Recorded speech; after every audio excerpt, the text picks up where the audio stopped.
дуруд бинандагони азиз, шумо барномаи ахбори озодиро тамошо доред. Шалои Гулхоҷа ҳастам, ҳамроҳатон. имрӯз 15 декабр атрофи ин мавзӯъҳо суҳбат хоҳем кард.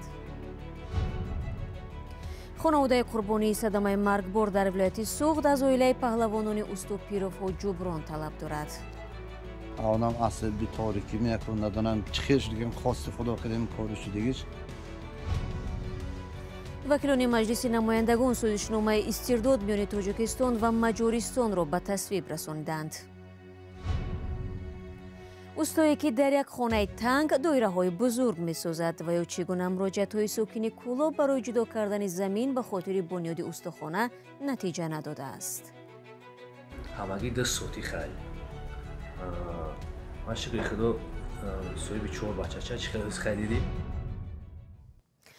муфаттишони раёсати вазорати корҳои дохилӣ ба таҳқиқи садамаи маргборе пардохтанд ки охири ҳафтаи гузашта дар вилояти Суғд ба амал омадааст. дар ин фалокат устоди шинохтаи варзиши гӯштӣ дар Тоҷикистон усто Уступиров муттаҳам мешавад ки аз беэҳтиётӣ роҳгузарро пахш кардааст. фарзон муҳаммадӣ талош намуд бо хонаводаи маъруфи Уступировҳо ва ҳамҷониби ҷабрида суҳбат кунад.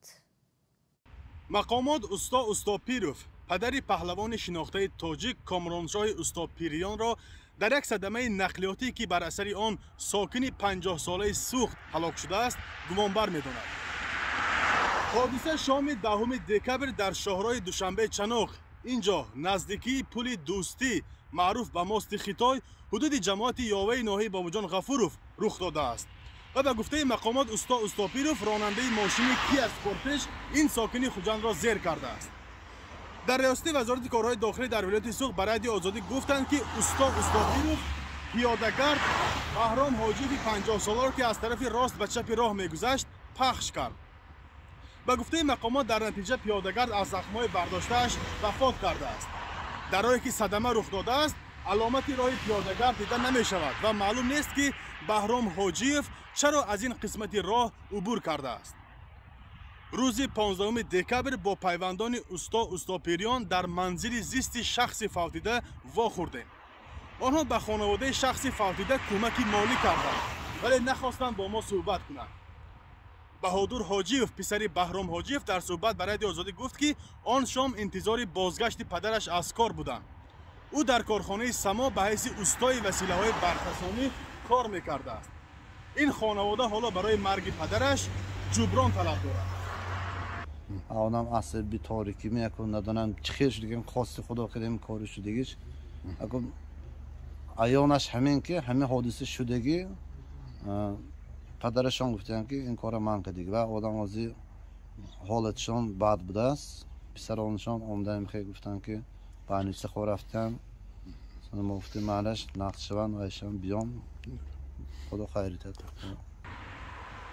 дар робита ба ин садама санҷишро муфаттишони раёсати вазорати корҳои дохилӣ пеш мебаранд. усто Уступирён бо моддаи 212 яъне вайрон кардани қоидаҳои ҳаракати роҳ ва истифодаи воситаҳои нақлиёт муттаҳам мешавад. усто Уступиров падари варзишгарони номии Комроншоҳ Уступирён ва Фаридун Уступирён ва устоди шинохтаи варзиши гӯштӣ дар Тоҷикистон аст. вай дар ноҳияи Ҷаббор Расулов ва шаҳри Хуҷанд мактабҳои варзишӣ дорад ва ба даҳҳо ҷавон ҳамроҳи писаронаш намудҳои варзиши гӯштиро меомӯзонад. фарзон муҳаммадӣ, радиои Озодӣ, ноҳияи Бобоҷон Ғафуров.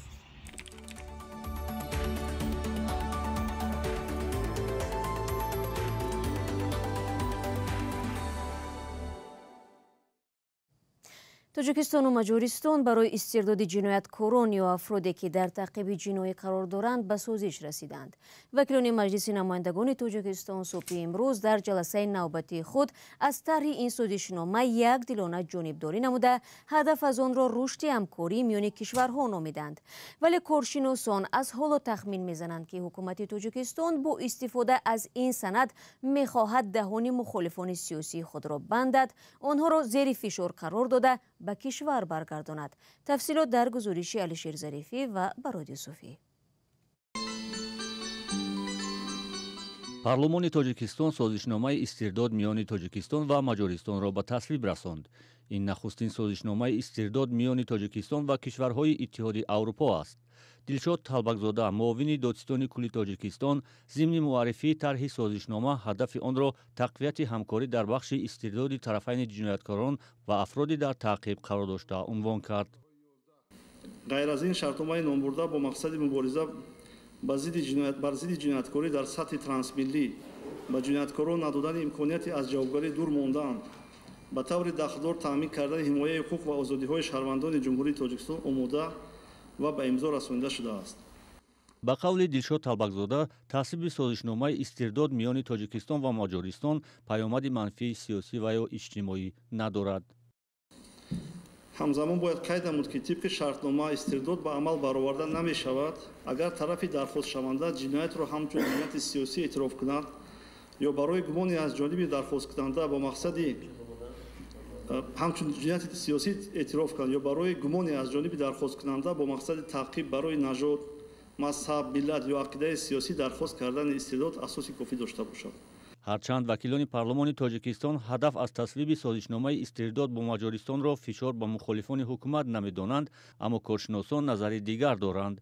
به قول عبدالملک قادیروف تحلیلگر سیاسی، تاجیکستان با به دست آوردن سازشنامه استرداد با مجاریستان هدف فشار آوردن به مخالفان سیاسی حکومت را دارد، ولی میگوید قانون‌های اتحاد اروپا به مجاریستان امکان نمیدهند که این کار را انجام دهد.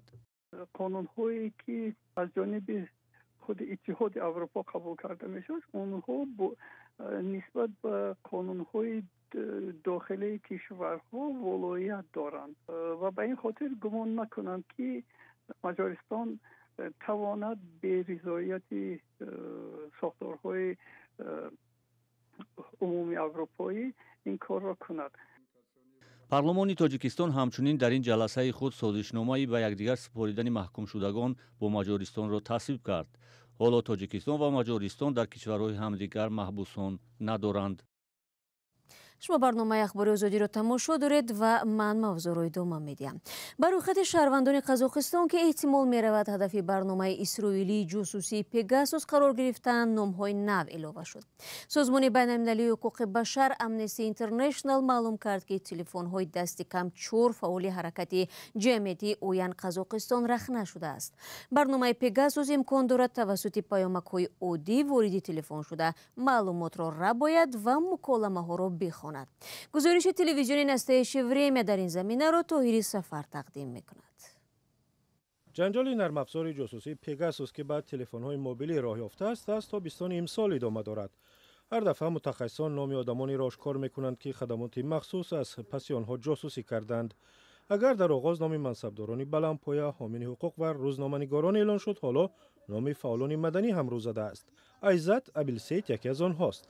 دانشجوی سال دوم دانشگاه طبی از شنیدن این خبر تعجب نکرد. میگوید بار اول نیست که برای فعالیتش زیر نظارت قرار گرفته است. این عادلانه نیست، اما شما هیچ کار کرده نمیتوانید و باید طاقت کنید، زیرا سیستم چنین است. حالا این برعکس انگیزه میدهد که نیرو بگیرم، زیرا عمل ما قانونی است. ما هیچ چیز را پایمال نمیکنیم. حکومتداران دوست نمی‌دارند و من از عقیده خود دست کشیدنی نیستم. برای حقوق خود و حقوق مردم قزاقستان مبارزه را ادامه می‌دهم.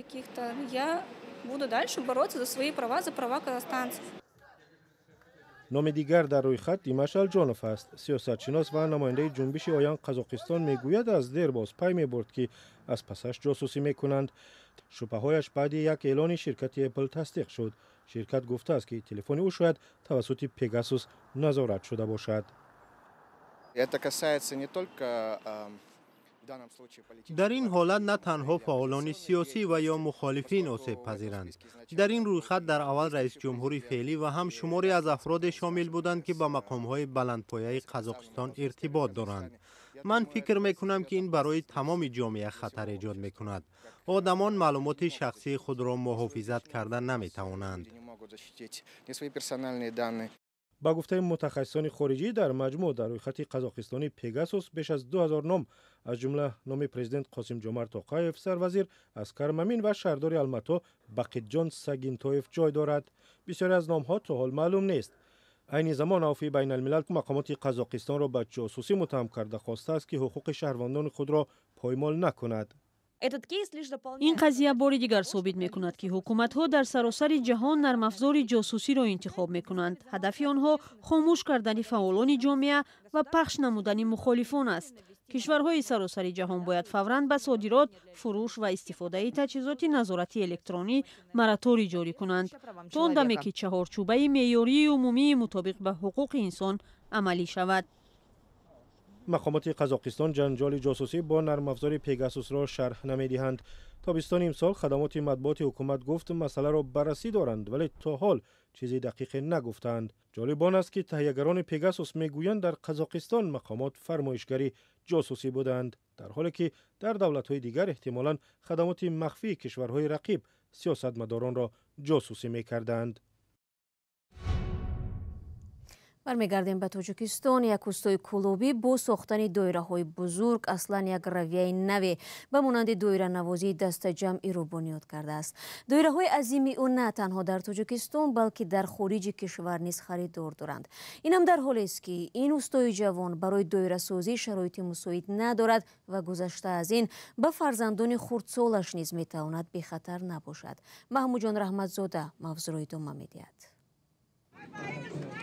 زنهای دایره نواز نواختن بزرگترین دایره را تمرین دارند.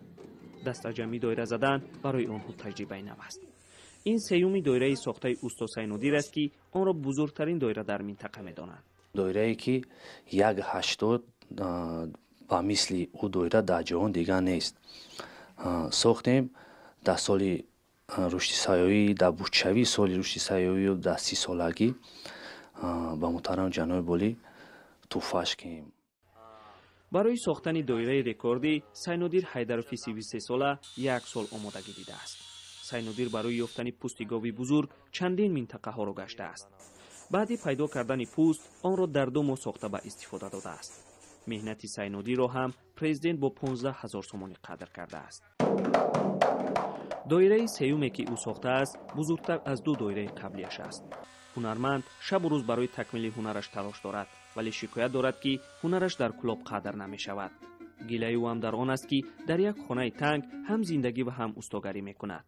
با وجود مراجعت هایش به رئیسان سابق برای جدا کردن زمین و ساختن یک استاخانه زمانوی به او زمین جدا نکرده اند. اسباب های کاری او به فرزندانش خطر دارد ولی او راهی برای جدا کردن استاخانه‌اش از منزل زیستش را ندارد. به هر جا مایده همگی 10 سوتی خیر. عاشق خدا صاحب 4 بچه چه خریدی دیگه در این جای تنگ با این اپاراتوی با استانوکوی ما دارو به حد خط نمی عروضا مال خطرم خیلی چی بکنم.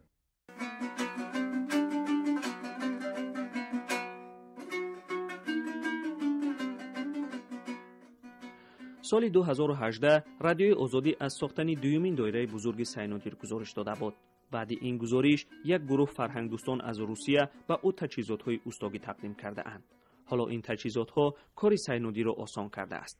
ساختن دایره بزرگ هم در 2 ماه با این تجهیزات‌های مدرن انجام شده است. سینودیر حیدروف تا 3 سال پیش با تجهیزات‌های کهنه و فرسوده 10 نوع سازهای ملی می‌ساخت. اکنون او این شماره را به 13 عدد رسانده است. خریدار هم از اسرائیل و امریکا و اتحاد اروپا پیدا کرده است. قصد دارد با یافتن پوست و مبلغ 4مین دایره بزرگش را ساخته به رکوردهای گینس پیشنهاد کند. محمود جان رحمتزاده، آزادی، کلوب. و سال آینده مجرمی که با پتنت کار میکنند در منطقه مختار خانتی منسیسکی روسیه حق رانندن تاکسی و یا میکرواتوبوس را نخواهند داشت. فرمانی که در این زمینه از جانب والی این منطقه ناتالیا کامارووا صادر شده است چند نمود فعالیت دیگر را نیز برای شهروندان خارجی محدود میکند. از جمله به مجرم کاری در دوام سال 2022 در ساحه خدمترسانی مربوط به غذا و معارف نیز اجازه کار داده نمیشود. بینندگان عزیز، فرصتی که در برنامه امروز داشتیم به پایان رسید. تشکر از شما که تا این لحظه ها با ما بودید. خبر و گزارش‌های دیگر چون همیشه در سامانه رادیو آزادی گذاشته می شود. ملاقاتی بعدی من با شما فردا در برنامه سرخط رویداد هست. خود را احتیاط کنید از آن و خدا نگهدار.